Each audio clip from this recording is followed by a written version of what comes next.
What's up, it's Escalated. Today I want to talk about something that really challenged me and how I navigated a long distance relationship while learning to respond with understanding instead of reacting with emotion. I've faced situations that could have easily escalated into conflict, moments of separation anxiety, misunderstandings, pressure to meet expectations that felt overwhelming. At first, my instinct was to let my emotions guide me, but I realized approaching that might have made it worse. So I kind of thought of it as a logical aspect, as many people would agree with me. Instead, I started observing, reflecting, and trying to understand the situation and my partner's perspective. Rather than letting frustration or fear take control, it taught me a lot about patience, emotional regulation, and approaching challenges from a psychological perspective that can prevent unnecessary stress and strengthen relationships. I want to share what I've learned, the moments I've almost reached too quickly, or how I shifted to thinking about understanding first, and what mindset saved both the relationship and my own peace of mind. I'll first start off with the emotional response. Initial reactions when it comes to separation anxiety felt intense, worry and fear whenever we were apart. The what ifs and the worst case scenarios, having that long distance throughout the internet may decrease the chances of us getting to grow together, which is a different growth under that perspective. In-person relationships within the growth is a lot more intimate and close and a lot more quickly developed. Once we realized that, it showed that there's different ways to develop each other's understandings through the internet. Now, the current adaptation I have is consistently calling her every single night, going to sleep, waking up, still having on that call, and then going on our merry way by hanging up on the call, by going to work, going to school, studying, whatever it is, get the job done. By the end of the day, call, tell us each other what's up with the past hours of the day, and then continue on. Now, I do acknowledge that I long that in-person relationship compared to her, or she can tolerate it much more than I can. Now, those decisions made me have those irrational, supposed decisions that I would have committed within my head, saying, is it worth it? And in reality, if you want that said goal, you'll commit to it, and you'll arrive at the path that you'll eventually get in a successful manner. However long it takes, you'll eventually get there, and that's what I've realized. And the conflict within that issue is I perceived, criticism, disagreements personally, and I internalized it and blaming it on her, and I felt tension rising because I would always say that her specific standards were a little too much, but I realized they were not too crazy, they were reasonable, and there's reasons to have standards. You can't always just allow everything and adapt to it and make it seem like it's normal.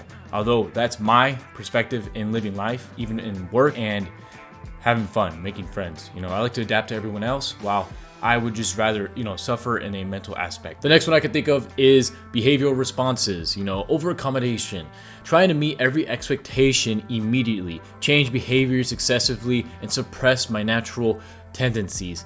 Over time, that's realistic. If she wants me to do romantic gestures, open the door, call her every night, good morning, good night, all that stuff, I forget because I'm not used to those romantic gestures. But over time, I put the effort in and made it more of a consistent thought process, and it made it easier. And that's the way I actually adapted to it, and putting that work in, having that willpower to remember, set reminders, look at calendars, do all this extra stuff that seems to make her happy. That is not too much work. It's the small details that matter. She prioritizes the small details. Depends on the person you're with, but she has that idea that those small details add up to a bigger deal than the big details that I like to focus on, because bigger details require similar effort to the small details. It's just a different approach in executing it. Now, the other one is planning and future talks.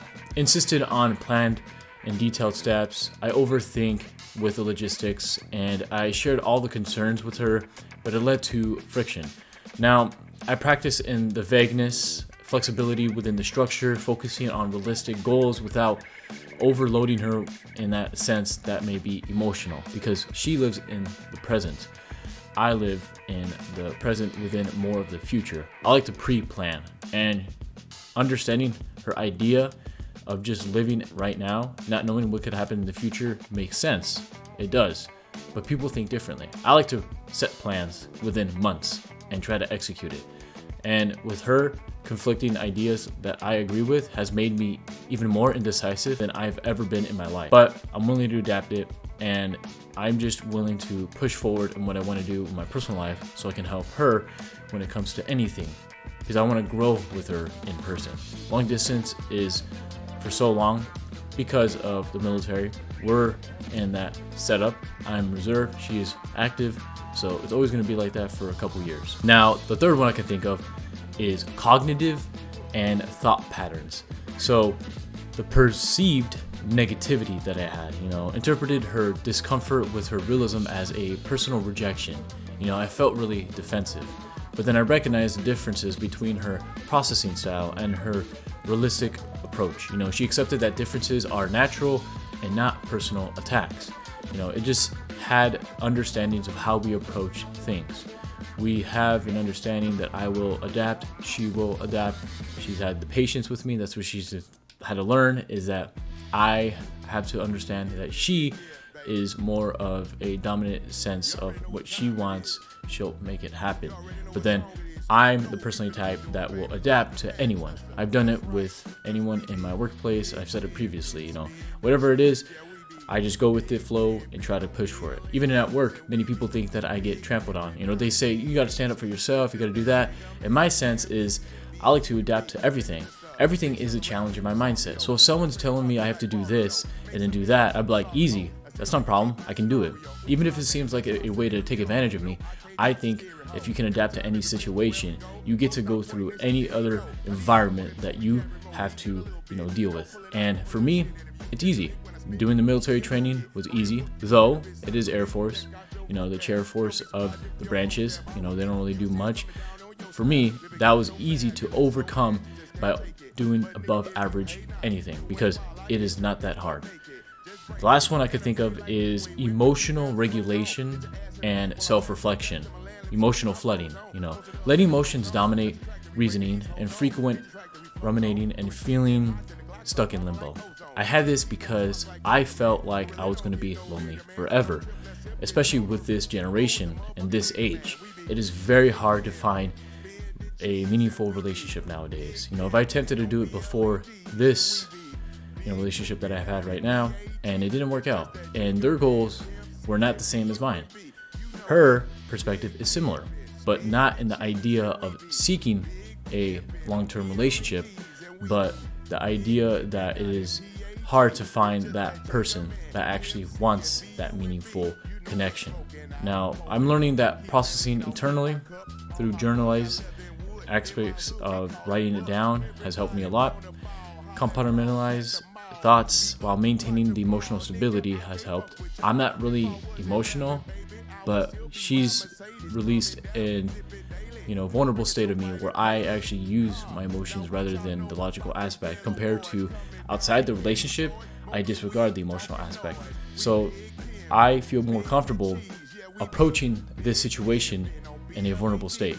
Relationships don't be ending up like that, where they all have same tuned sleep patterns, same tuned patterns of love, patterns of how much you want to have anything with pleasure. It's all different. It fluctuates. I was the first one that had that affection.